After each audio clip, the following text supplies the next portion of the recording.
the fallout of breaking economies around the world is going to cause financial stress, poverty, depression, anxiety. I mean, I was talking to a father this morning, and he said the suicide rate out of this, he said, what am I going to do if I can't feed my family? Quantum Health, accelerated healing from within, exploring complementary, natural and alternative healing methods. Are hidden pathogens, stress or energy blockages affecting your health and vitality? Achieve noticeable results. Reach optimum health and happiness with Diane Ellis. Everything discussed on this show is purely for informational purposes. If you have any concerns about your health, please see a qualified health professional. Welcome to Quantum Health with Diane Ellis. I'm about to talk with Allona Lahn from the Informed Medical Options Party. I recorded this interview with Allona on the 24th of March, but I withheld it and I decided that we better wait because at the time there was a lot of deaths being reported. I wanted to be respectful to families and people who were really struggling with this illness. Since then, Dr. Dietrich Klinghardt has come out and said that they have a cure for COVID-19, that he's been treating the illness for 3 months. He has not lost one patient, nor has one of his patients gone into the lethal form of the illness. He uses a number of complementary methods. This one in particular, they're talking about hydroxychloroquine, azithromycin and zinc, so the three combined. And he's got doctors, hospitals, intensive care units around the world using his protocol with reports on 7,000 patients.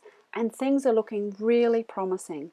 So I feel a lot more confident now to share my interview with Allona. So this was 24th of March, and shortly I will be also uploading another interview with Allona recorded on the 24th of April. You're listening to Quantum Health with Di Ellis, and I'm speaking with Allona Lahn. Welcome, Allona. Yeah, hi Di, thanks for having me on. Wow, I know that you were overseas when all of this commotion began. Was it, what a tumultuous time, and the whole world is, gosh, gone crazy. We're in lockdown. We've got this coronavirus, COVID-19, going all around the world. Do you think that we should all be in lockdown and fearful that we're about to die tomorrow? No, no. I mean, you've jumped straight into it. Look, I was over there I went to Bali, Thailand, Singapore, and Vietnam. And look, in comparison to what we're doing right now, I mean, oh my God, they are so better prepared. And they were just selling it nice and calmly. Wear your mask, take precautions. They were tracking people that were visiting so that they knew what hotels they were at and all that sort of stuff. I mean, I thought that was pretty good. It was very unnerving and sort of invasive. But now, in comparison to what we're experiencing now with this extreme, what I call lunatic asylum state that we're now in, that was nothing, like this is just jumped to an extreme. And I think everyone out there is finding it really, really stressful. I know I am. There's a lot of uncertainty, and, to shut the world economy and our economy, to be honest, for me, is just overkill and over the top, totally unnecessary. And this could be handled so much better. Yes, I know that both of us have had life-threatening illness. We've both been very close to losing our lives for different reasons. Yours possibly wrong medication. For myself, it was viruses, parasites and bacteria injected into my body from a number of ticks. Yeah. And so we've both been doing a lot of work to help people empower themselves to how to get well, to truly get well, so that they can live a healthy and active life. That's basically the outcome that we all want. And yes. So at first, when I heard all of this coronavirus panic going around, I was thinking, oh, this is just, it's a bit of a media hype. What's going on here? What are they going to, what are people trying to get some sort of outcome from? And I didn't really take much notice of it. And then I started to notice there was a few doctors that have helped me a lot that were worried. And I thought, well, maybe this is a serious thing. and we do need to be careful. But I've got some tools that have helped me get through Lyme disease, definitely saved my life, and I feel quite empowered, and I'm not particularly worried. If it is as serious as they say, I think, yes, we do need to be really careful, take this issue very, very seriously. But at the same time, I am talking to people who are on NDIS now who have chronic health conditions already, and they are in a terrible state. Some of them, their help has been stopped. They can't get to the shops. There's so many people who were living on borderline existence, just surviving anyway, and now they are really, really struggling. So not only now are we seeing a minority of people that possibly being affected by this virus, which, okay, potentially it could be a massive thing, but what's your take on it, Allona? I know that we've both got connections internationally because, I've had a lot to do with Lyme disease, just trying to find a way to get well. You've done the similar thing when you were really sick. And so you've been talking to people all over the world. You've got connections with doctors, patients, similar to what I have. What's your take on what's actually been happening from behind the scenes without the media hype? Behind the scenes, the word is sure. Let's be aware and be mindful. And again, as I said before, I think these extreme measures are just unnecessary and quite criminal, to be honest. I think there are other ways to do things, and I've been posting on my Facebook page, Allona Lahn, about different things that we could do, like the different steps. Israel are saying basically to isolate the elderly and the vulnerable, and to let this run its course through the general public. And then once this has run its course, everyone's got natural immunity, and then you can bring people back out, right? I went, wow, okay, that's an interesting take. I mean, that has yet to be, the outcome is yet to be seen. But I went, well, to me, that makes sense. I think we have this idea that we have to protect the vulnerable and the weak. Well, I'm vulnerable and weak, as you are, because of your health issues. I'm not asking anyone to go into lockdown for me. I'm not asking anyone to take any drugs for me. I'm taking responsibility for my own health. And I would love to see more of that in the general public regardless. And maybe this is going to be the catalyst for that, for people to say, you know what, we need to start looking at what we're eating, what we're drinking, our health, what vitamins do we need, and maybe stop relying on the medical system, because in this instance, it appears that it may fail us, which is what everyone's telling us, which is really interesting, isn't it? Because we're being built up to believe this. We have a God on our hands with the medical system and with the hospitals. Now, all of a sudden, we're being told the exact opposite, that they can't cope. We're told the science is settled on so many issues, and yet all of a sudden, the science is not settled. And in this instance, where we need people, supposed these science gods and medical gods, to come up with a solution, there's been no solution. Now, that is what concerns me. Now, we know vitamin C is great for the immune system. We know oregano oil. We know your MSM and that sort of stuff. There are other ways. Now, if the government cared about us, would not we isolate those that are vulnerable, set up some nice little resorts, take over a couple of resorts, set up some good hospitals, whatever, right? Let's isolate them. Let's give them organic food and what they need to stay protected at this time. On the other hand, the government, rather than shutting down the whole economy, destroying people's businesses and lives, which is going to lead to suicide, stress, health problems, and all the other sort of things, free vitamin C, some vitamin D, your MSM. The government need to think differently. And in this instance, we've just taken out $1 billion whatever loan, right, to go through this debacle. They're destroying the economy before our eyes. They could have spent $100,000 on vitamin C and distributed it through the communities. And they've actually shown in China that the vitamin C, intravenous vitamin C, even just small amounts, is working really well. And also a drug called chloroquine, which is an old malaria drug, which they're having by the sounds of it, they're having huge success. And even Donald Trump is saying that, I think on Tuesday, they're saying, right, we want to get this out. We want to get this to the people. And then I heard someone from the health department or somewhere here in Australia on the news saying, oh, we're not really too sure about that. And I thought, well, I've got a specialist who has been helping thousands and thousands and thousands of people with Lyme disease who's telling us this is working. It's the number one thing you can do for this illness. And our medical system is not really sounding as though they want to consider that. So to me, that is just ludicrous. Well, there was an article last night. So I actually did a post about this yesterday. And then last night, so that post, the ABC had done an article on this and saying that prescriptions for the drug had been out of control. So pharmacies were now declining it on a need per basis. Right? And yeah. I'm just like, okay, that's really interesting as well, isn't it? So who decides who needs it? And why don't we just make more? I mean, if it's so good, let's just make more. I don't understand. And if it does work, then great.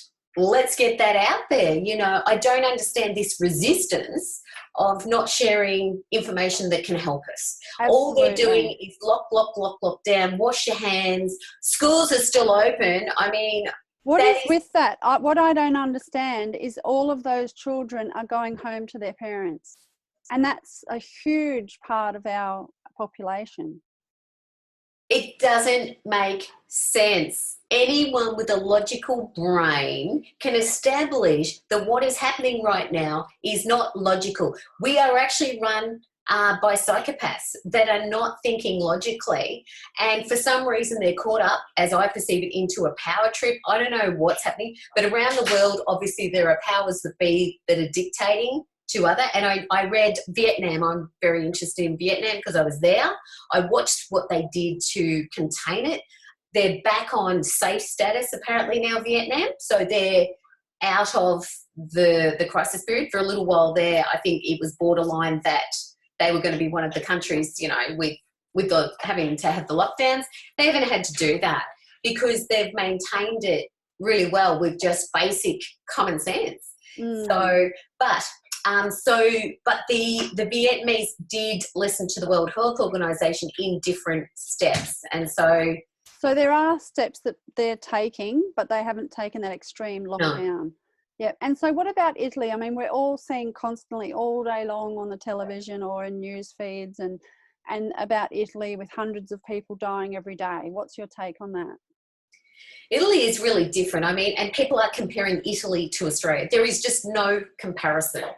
We don't live in such high density areas. We don't have the aged population like they do. They have a lot of people, you know, in their 80s, 90s, probably up into their hundreds. They're a big smoker race. So, you know, a lot of smoking. And so there was an article that was put out over the last couple of days, and basically what's happened with the Italian health system is that hospital beds have declined. The whole health system has declined over the last 5 years. So basically there aren't the resources there. No, they're not the resources. So again, that is why people are dying. Not only that, as with other, you know, in China, they were giving antivirals, antibacterial, antibiotics, antivirals, like drug. Vitamin C. Yeah, but initially, they had a high death rate. Right. In China, high death rate. They were just drugging these people. No, now China's doing amazing because they've got intravenous vitamin C. In Italy, the word on the streets is they are just being mass drugged. You know, when they get sick, they're being drugged. It's further compromising their immune systems, overwhelming the body, and they're dying. So is it coronavirus that is killing people, or is it over drugging or mismanagement, all that sort of stuff? So I think there's much more to this than what we're hearing. And the sad part is, Di, is we don't know the truth. We don't even know the truth about this virus. We don't know the truth about what's happening in each country. You know, lies, deceit, cover-ups. And, you know, we know that the Australian government were very, very slow in acting. And to be honest, at the time, I wasn't overly concerned. I was traveling around other countries, and I was like, oh man, this is a bit overkill, right? The thing is, I think for so many years we've heard these fear-mongering about simple colds and flus, simple things that are harmless. And you and I both know that when we've got a good immune system, ourselves and our children can get through the usual disease and illness very easily. Yet we've had these certain health authorities or certain people in positions who are pushing this fear of these simple diseases and illnesses. So when this came out, we were all thinking, oh God, what are they on about now? Yeah. It's just overkill of something that really our body can handle quite well if we are well and our immune system is functioning. But then when I did get word through some of the practitioners that I'm in contact with, I thought, well, this is a bit more serious and we do have to take it seriously. But this is the problem, is that if the medical system are doing overkill and panic about something mild, then when something serious does come along, no one really knows how to handle it properly. Everyone's freaking out. And absolutely. Yeah. And I think there was part of that for us. I mean, the hype over the flu, you know, in the years gone by, and then we've had SARS and MERS, and I mean, it's sort of been ongoing. Having said that, apparently over in South Korea, because they did have some MERS fatalities or SARS fatalities years ago, they're all set up with this. So they have instant testing, 2-hour testing. They know if they've got it, go into self-isolation. They have not done the lockdowns that we've done here in Australia. Okay, we need to look at other places. But you did set right. You know, even for me, I was like, and even now, I am still not sure what to believe as to whether the virus is serious or not. Time will tell. And but because the boy cried wolf so many times, Yes. I've really struggled with this, and I've definitely struggled with the overkill, with this, with the mass. I mean, Queensland border is shutting down on Thursday. South Australia, WA, Victoria, all having their borders shut. I mean, and it is crazy to know that we've got some, like I mentioned Dr. Klinghardt, he treated many patients with SARS. He had 100% success rate. He did not lose a patient.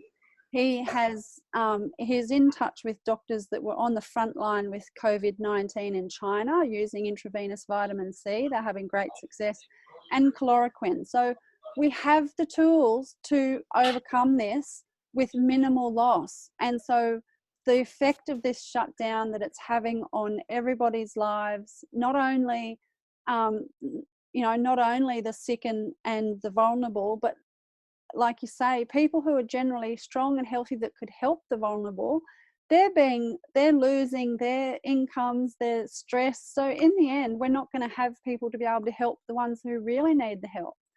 So look, the fallout from this, unfortunately, is going to be, you know, even if this is serious with the coronavirus, the fallout of breaking economies around the world is going to cause financial stress, poverty, depression, anxiety. I mean, you know, I was talking to a father this morning, and he said the suicide rate out of this, he said, what am I going to do if I can't feed my family? Now, I am hearing this everywhere.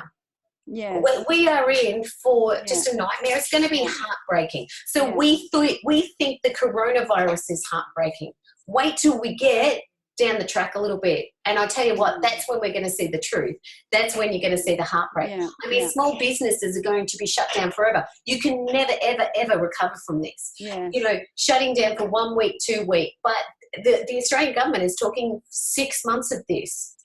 And you know what they're saying? Life as we know it will never be the same. So let's just have a think about that statement that is being repeated over and over and over and over again. It's telling you, they're telling you we're in for a shit fight. And it's not about the coronavirus, trust me. Yeah. This is about the breaking of the world. Like, it makes me so sad. Yeah, So we've known quite a lot of us, a lot of people have known about possibly some other agendas going on.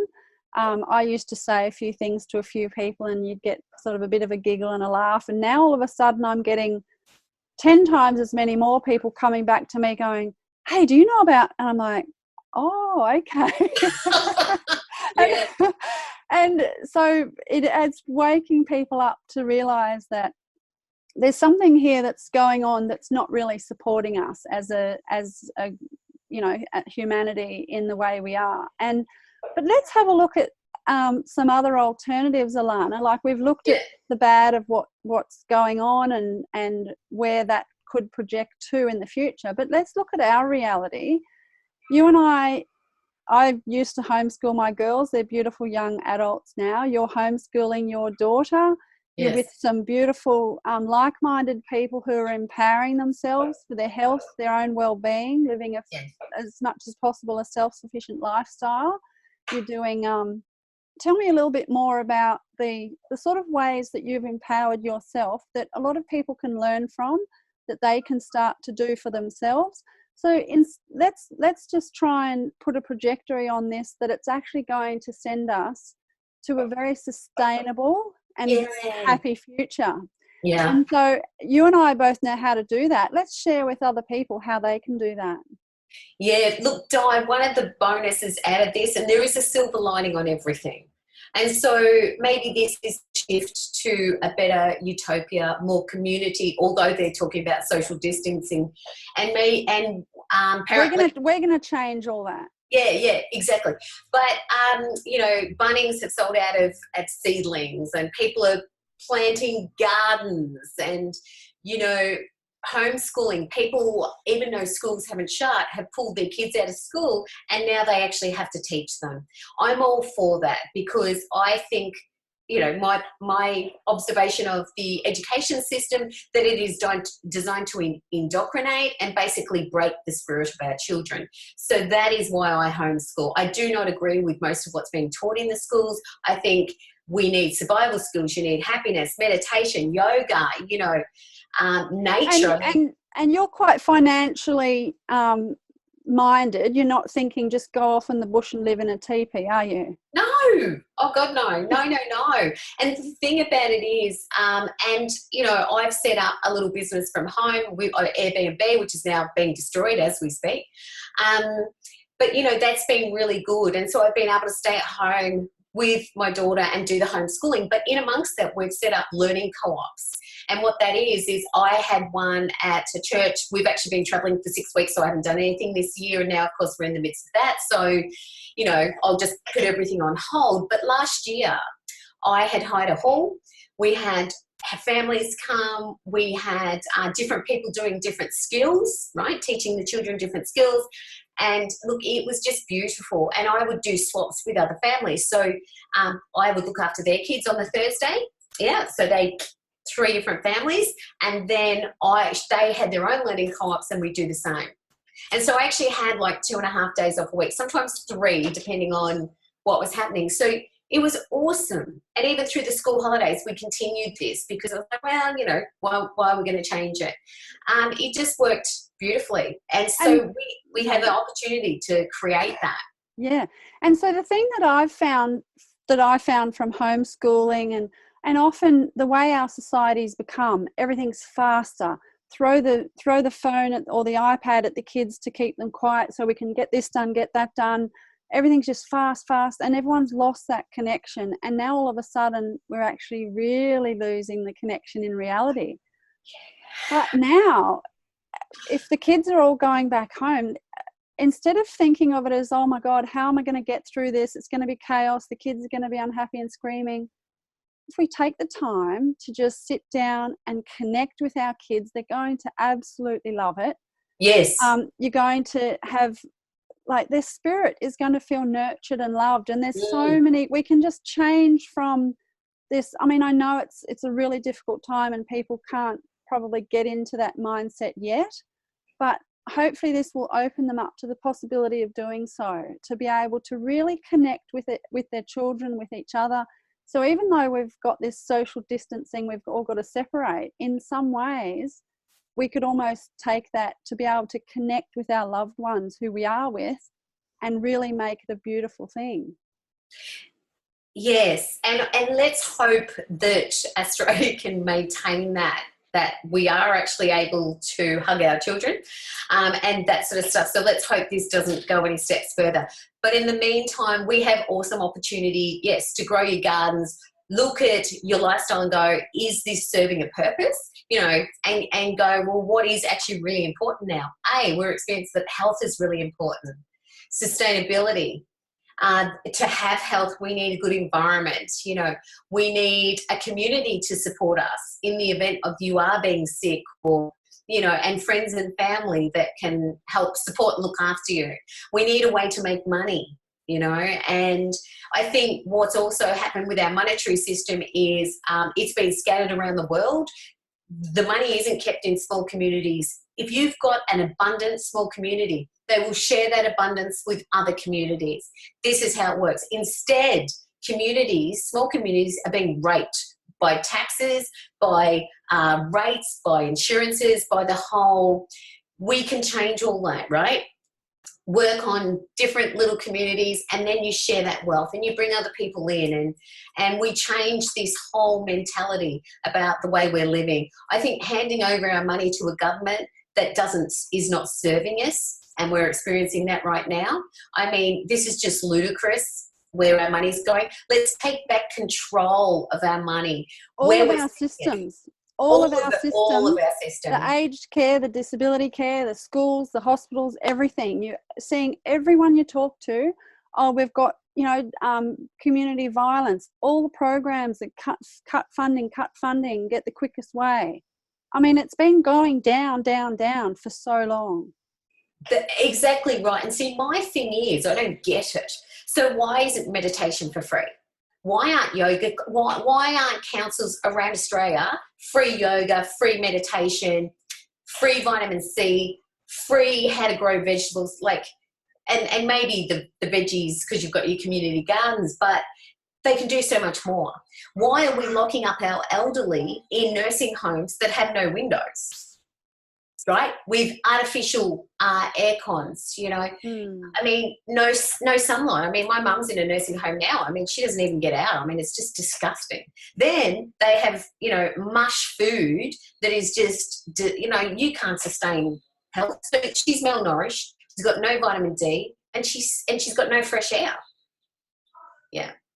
So again, there are other ways that we could be doing this. And again, I'm hoping and praying that this is the revelation, the awakening, and go, you know what, hospitals, you know, I read an article the other day about back in the Spanish flu, they actually realised if they pushed the people with the flu out into the sunshine, they healed and the fresh air. And it was like, oh, no way. Like, for us now, that should be common knowledge. That should be common practice. Yes, absolutely. And a lot of these things, you know, like people forget, or some areas forget that mainstream medicine originated from herbal medicines. And for some reason, you know, unless it's just that type of medicine, or, you know, it's not accepted. But really, you look at biomedical or functional medicine, where they're combining the best of both worlds. I mean, I have to say that there are doctors and systems set up for acute situations that are absolutely brilliant. I mean, we have number one around the world for acute situations. Yes. But when it comes to chronic health conditions, and even, you know, in many infectious diseases, it really, I've spoken to so many hundreds, thousands of people who are struggling every day. And it's connected. I mentioned something before. We have a pandemic of chronic illness. We had that before the coronavirus. Yeah. You know, you've got all the things: Alzheimer's, Parkinson's, motor neuron, multiple sclerosis, mental health issues, and a lot of them have been linked to one thing, Lyme disease, let alone all the other bacteria and pathogens. I mean, if we had some good methods that doctors such as Dr. Klinghardt have used to clear that out, to rebuild the immune system, to keep the immune system strong so you don't get affected by pathogens, we wouldn't have a pandemic of chronic illness as well now as this other. And that's the panic. I mean, I've had so many people. I was asked not to go to a homeschooling group. right? Because I'd come back from overseas. Oh, yes. So I was asked not to come. At that point in time, that was not a regulation. That was not even a recommendation by the Australian government at that point in time. And so I was asked not to come. Now, she was going, oh, yeah, well, I have autoimmune issues. I have this, and I have this. And so, and other people in the group I know have health issues too, so I don't think you should come. And I'm going, wow, you know, like, again, you were dead set right, but how have we got to this point that we have all these health issues? Yes. That needs to be addressed. Now, again, if the government cared, there would be no chemicals, pesticides, insecticides. The mass drugging would stop, okay? Yes. We would find other alternatives, and that's not happened. So as a result, this is where we're at. You just made me think of something then when you said that, you know, you talked about your friend with the autoimmune issues and everything else, and I suddenly thought, gosh, we've had this quiet pandemic of chronic illness. Maybe this is why this virus is taking hold, because everyone has these underlying chronic conditions. Well, I mean, it's just a known fact, and the figures coming out of Italy are that the people that are dying have 3 or more chronic health conditions. And so, yeah, for sure, it's making us all vulnerable. Our lifestyles are making us all vulnerable. And so we need to shift that. But the Australian government haven't helped us in this. Why do you have toxic Coke on the shelves in our supermarkets? I mean, why do we have all that packaged food? Why do we have all that sugar? I mean, to me, there are some things that just don't make sense. If they cared about the health, why do we pay extra for organic? That should be subsidised. Should it not be? It should be the same price as your chemical-laden pesticide fruit and veg. It's not. So the government don't care about our health is the crux of it. That they use smoke and mirrors as a tool to give us the illusion that they care about us and that they are going to protect us and they are going to help us. Yeah. The reality is they don't. So I should say, Allona, there are a lot of doctors and nurses who care a lot, but somehow from somewhere in a position of authority is this overbearing decision making that isn't in our best interest. And you know, I know a lot of doctors and nurses who do care and are trying to make changes. Yes. So what you're saying is more that whoever's making the decisions that are coming down affecting our care, that's what wherever that's coming from, they don't have our best interests at heart. No. And so the top down, I'm fully aware, like you said, you know, the paramedics and the emergency departments, God bless them, you know, there is a place for everything, okay? And that's just a fact. But we have a problem with overregulation. We've got a problem with corrupt research bodies and the big pharmaceutical industry dominating what we're hearing and what we're learning and the research that has been done. Oh, there's no research on that, so it doesn't work. Well, let's do the research. Cannabis is a classic at the moment. You know, there's been a lot of health benefits from cannabis. Where are the studies? You know, I think these are the questions I'd love the general public just to say, you know what, we can do this much better. We can do it much cheaply.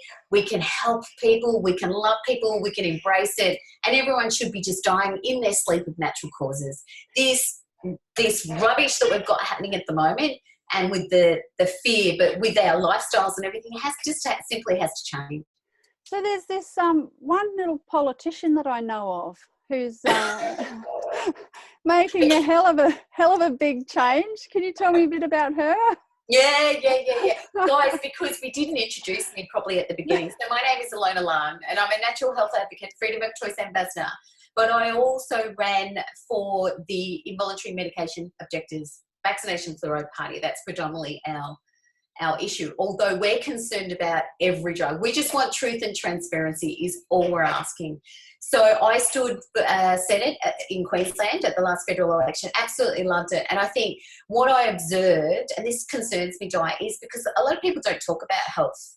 They actually, the politicians and the candidates. Like when you ask them what's their health, they say, oh, and you go, really? You know, so for me about true health is we've got to get back to basics with our health. And I want to go into Parliament, get into Parliament and ask really, really crucial questions and go, well, why don't we have a study on cannabis, an independent study? Why are we wasting, you know, and sending millions of dollars to produce more drugs when maybe we've got a very simple drug. But we know why they won't do that. But I want to get in there and ask the questions. I want to clean this up. I'm pretty keen. You've heard my views, free yoga, free meditation. I mean, seriously, if I get into Parliament, everyone has to do a quick cleanse and a meditation before we even start. Leave your stuff at home. Leave your egos. Leave your power trips. And let's get down to the general well-being of everyone. This isn't about individuals. This is about all of us. And it's not about big corporations. No. And we can see right now we're heading into really uncertain times. And I don't appreciate where I am right now. And I am looking at the government very critically because this has been coming for a lot of years. And they're going to blame the coronavirus for the economic recession that we're about to go into. It's not that. That's just a cover-up for the bad mistakes and the bad decisions and the fact that Australia has been in debt for a long time. We've got all the resources here in Australia. We've got everything that we need to have a beautiful, healthy, resourceful, abundant life. Absolutely. So, on that point, I think that's absolutely perfect to finish. Yeah. And thank you so much for joining me, Allona. And yes. I think, we've covered everything. And I think people maybe need to take precautions. It could be a really bad thing, but once you've got the precautions that we know are working, we can all relax and get on with living, whether this is a really bad thing or it's not. When I say bad thing, I mean a very serious illness or not, which it looks like it could be, but either way, there are the resources to overcome it. Absolutely. God bless. I just want to throw in the website address too for those that are interested, www.imoparty, so imoparty.com. And my name's Allona Lahn. Thank you.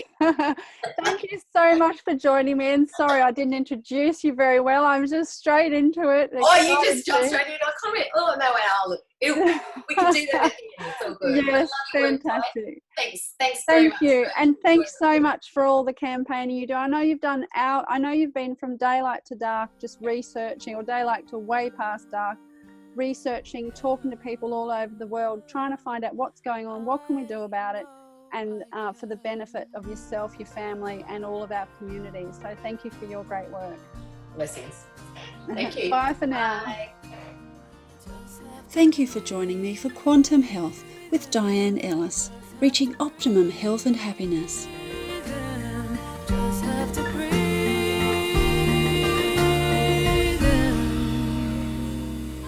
I know I